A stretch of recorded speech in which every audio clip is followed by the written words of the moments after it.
আপোনালোক সকলোৱে জানে, অসমবাসীয়ে জানে যে আমাৰ মুখ্যমন্ত্ৰী মহোদয়ে যোৱা প্ৰায় 2-3 মাহৰ পৰা ডিঙিৰ শিৰ ফুলাই ফুলাই ঘোষণা কৰি আছিলে যে তিৱাৰী আয়োগৰ প্ৰতিবেদন এছেম্বলিত লে কৰা হ'ব আৰু 25 নৱেম্বৰতো তেওঁ এছেম্বলিত ক'লে যে তিৱাৰী আয়োগৰ প্ৰতিবেদন মই দি দিলোঁ, মই লে কৰিলোঁ।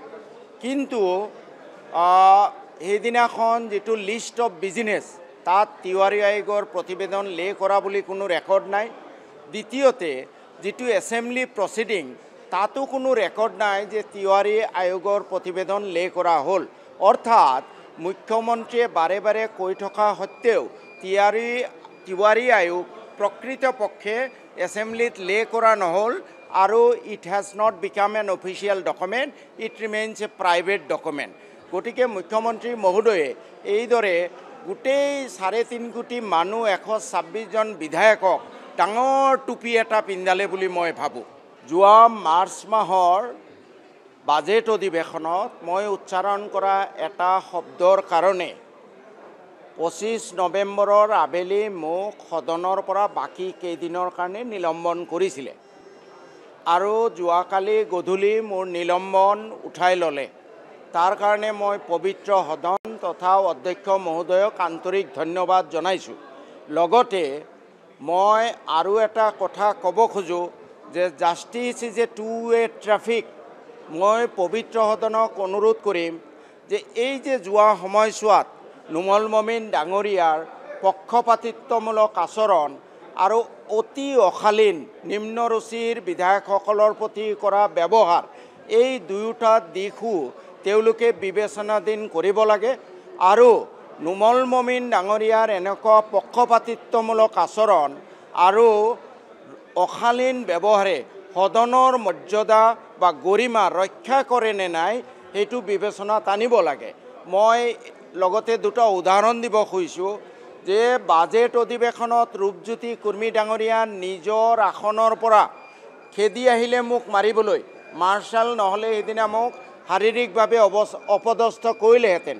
অখিল গগৈ ডাঙৰীয়া আৰু দেৱব্ৰত শইকীয়া ডাঙৰীয়াক ক'লে যে মই তোৰ মাইক ভাঙি দিম।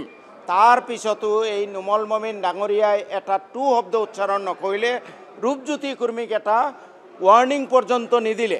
দ্বিতীয়তে মোৰ সমষ্টিৰ এজন শিক্ষক ৰেপ কেছত নিজৰ ছাত্ৰীক যৌন আতিশয্য চলোৱাৰ পিছত এমাহ জেলত থাকিলে। তাৰ পিছতো তেওঁ বাহাল তবিয়তে প্ৰায় এবছৰ চাকৰি কৰি থাকিলে, তেওঁক ছাছপেণ্ড পৰ্যন্ত কৰা নহ'ল। এই কথাটো উত্থাপন কৰোঁতে নুমল মমিন ডাঙৰীয়াই মোক ছাছপেণ্ড কৰিলে, তেওঁ কোনো ধৰণৰ ৰুলিং নিদিলে আৰু মোক মাৰ্শ্বাল লগাই উলিয়াই দিলে। থাৰ্ড আৰু এটা তেওঁৰ পক্ষপাতিত্বমূলক আচৰণৰ উদাহৰণ দিব খুজিছোঁ, তেওঁৰ অশালীন ব্যৱহাৰৰ উদাহৰণ দিব খুজিছোঁ যে মোৰ সমষ্টিত পৰ্যাপ্ত শিক্ষক নাই। এনেকুৱা স্কুল আছে যে 200 ছাত্ৰ এজন টিচাৰ।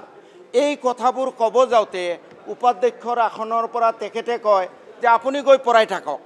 গতিকে এই কথাবোৰে সদনৰ মৰ্যাদা লাঘৱ কৰেনে মৰ্যাদা অক্ষুণ্ণ ৰাখে, সেই বিষয়টো পবিত্ৰ সদনে বিবেচনাধীন কৰিব বুলি মই অনুৰোধ জনালোঁ। এই মন্ত্ৰীজন মন্ত্ৰী হৈ থকাৰ যোগ্য হয়নে নহয় সেয়া ৰাইজে বিচাৰ কৰিব। গণতন্ত্ৰ মন্দিৰ, আমাৰ এইখন প্ৰজাতান্ত্ৰিক ভাৰতবৰ্ষ, গণতন্ত্ৰ, ইয়াত people and people's representative are supreme. গতিকে এজন মন্ত্ৰীৰ মুখৰ পৰা যে জেল বনাই সোমাব লাগে, কিমান দূৰ সোমা পায়, তেওঁ আমাৰ সংবিধানকে অপমান কৰিলে যে এইটো প্ৰজাতান্ত্ৰিক গণতন্ত্ৰ। তেখেতৰ মন্ত্ৰী হৈ থকাৰ যোগ্যতা নাই বুলি ভাবোঁ। ৰাইজকো আহ্বান জনাওঁ যে এনেকুৱা মন্ত্ৰী আপোনালোকে বিধানসভালৈ পঠিয়াই আপোনালোক নিজে হাঁহিয়াতৰ পাত্ৰ নহ'ব।